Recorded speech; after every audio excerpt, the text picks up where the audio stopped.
Alright, so I'm going to do a tutorial here pretty much on basic kicks for getting started into tricking. Now, my style of tricking is primarily kicks, so I mean, I guess, martial arts tricking, it's kind of my approach to it. So these are the basic kicks that I do, or I warm up with, and that I practiced before I really started getting into it. Alright, so the first kick I'm going to do is a front kick. Front kick is really easy, really basic, really simple. All you're doing is lifting your knee up and snapping a kick out. Looks like this. Alright, from any kind of stance or whatever, back leg, knee up, snap, kick out, and back. So, front snap. Just like that. Pretty much key points on that is my little rhyme, my little saying that I like to say, especially in classes, is the higher you lift your knee, the higher your kick will be. Alright? So if you're lifting your knee this high, your kick can only come out there. But if you lift your knee up as high as it can go, you snap your kick out, you got pretty decent height for this front snap kick. The second kick is a side kick. Side kicks aren't used a lot in tricking, but well, from what I've saw, side kicks aren't used a lot in tricking. However, there are a lot of people that use side kicks in certain tricks just to add a little bit more flavor, a little bit more style to it. So basically, here's how a side kick goes. In my opinion, you can do this one of two ways. One, right from the side, or two, from a stance, turning your hips around and then snapping it out. The first one I'm going to demonstrate is just, from a side view for a side kick. Okay, side view, just like this, coming up, side kick, just like that. And then second, from like a stance, turning your hips into a side kick. So from here, turn, side, just like that. Real easy. And again, it's not used a lot in tricking, but it's still good to practice. Any kick is good to practice, just to, help you feel more familiar with how your body moves and all that good stuff. The next kick, kind of following after the side kick, is going to be a roundhouse kick or a round kick, whatever. Basically, there's, from a stance, turning your hips around just like you would in the side kick, snapping the kick out. So, looks like this. From stance, taking your hips, turning them all the way around, back into that side view again. Okay, from here, turning the hips, knee bent, chambered as we call it, from around, roundhouse kick. Good. You can do that by going from your stance, kicking out, chambering back in, back to your stance, or you could follow all the way through.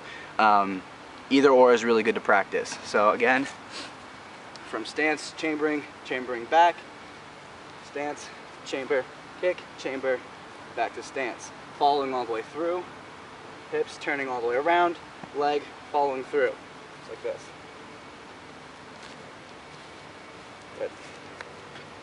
Good. Alright. That's the third. Fourth kick, there's two versions of it. It's a crescent kick. You have your outside crescents, you have your inside crescents. Depending on which martial art you do or originate from is going to be kind of how you name them.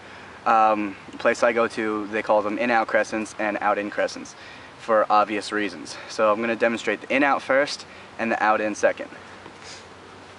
From stance, in-out crescent, taking back leg. From the inside, swing to the outside. And the second one is obvious, outside, swing to the inside. So from here, outside, swing to the inside. You can practice that with either leg. I'd suggest it just because in tricking there are a lot of crescent kicks. So if you're a left twister like myself, left twister, if you already know your tornado kick, if you start from here, turning this way, you're a left twister, pretty much. I base that mostly off of my cheat setup than pretty much anything else. That's kind of where I started. So if you're a left twister, all of your in-out crescent kicks, or some people call them outside crescent kicks, or inside crescent kick, depending on, again, what martial art you do. all of your in-out crescent kicks, as I demonstrated, are all going to come from your left leg if you're a left twister. All of your out-in crescent kicks, for the most part, are going to come from your right leg if you're a left twister. If you're a right twister, that same thing, just reversed. Let's see. Hook kick. Hook kick, in tricking a lot of people, it starts off kind of like a hook, then turns into like a spinning crescent kick, aka wheel kick.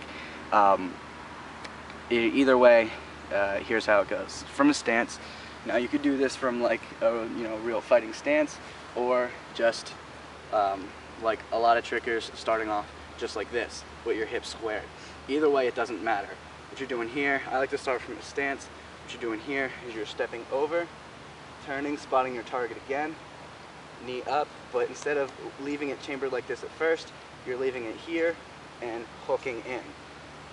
That's pretty much the basics of it. So from here, turning, hook, just like that. A lot of tricksters, we like to get not necessarily lazy with it, but I think a lot of tricksters feel it's more efficient to just keep your legs straight instead of actually hooking. I guess it kind of makes it a little faster, makes it easier to combo out of and into other stuff and everything. So pretty much whatever your preference is, attack it. My hook kick typically looks like this. From here, just like that. And as you can see, starts off kind of hook, ends up into a crescent. That's the beauty of tricking. And tricking, it doesn't really matter. I mean, if you're a martial artist, I'm sure you can critique that kick, like there's no tomorrow. But quite honestly, it seems like most tricksters don't even really care. You just hook kick, go right into stuff. Hook kicks are very helpful. In my opinion, give you a little bit more momentum, more comfortability to a combo. Just you don't want to overuse your hook kicks. I know a lot of people I see in combos, they do like, just for example, like hook tornado, hook 540, hook cheat 720, whatever. You want to kind of limit how many hooks you do in a combo, but at the same time they're very helpful. So practice those, choose wisely where you put them. That's pretty much it for the basic kicks tutorial. If you guys have any questions, leave some comments. I'm Ryan Solm, and this is a Night Kids tutorial. Bye.